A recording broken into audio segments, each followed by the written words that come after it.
Every person should be treated with dignity and respect, and our laws should protect the constitutionally guaranteed freedoms of every citizen.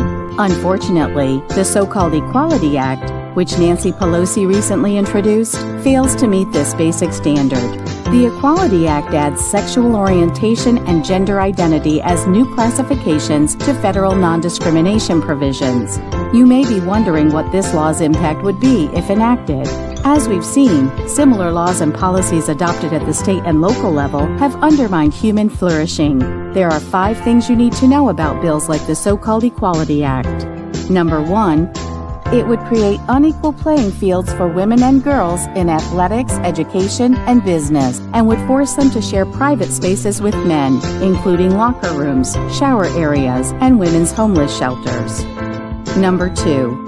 It would harm birth moms, children, and their families by preventing certain child welfare providers from serving and finding loving homes for kids in our nation's overloaded foster care and adoption systems. Number 3.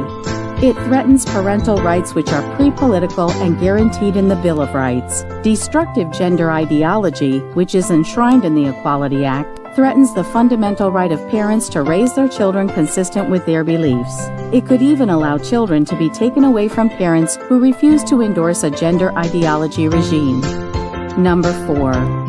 It would threaten the medical community's ability to serve patients well and provide medical care consistent with the Hippocratic Oath to do no harm.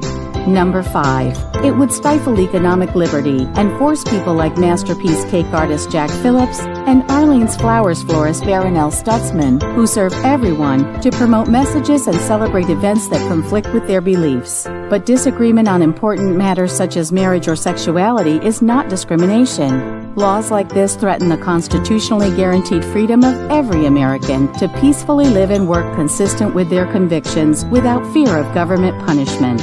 Americans deserve better than the profound inequality proposed by this intolerant, deceptively titled legislation.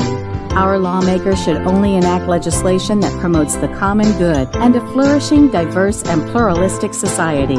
For more information on the Equality Act, go to www.allforfreedom.com.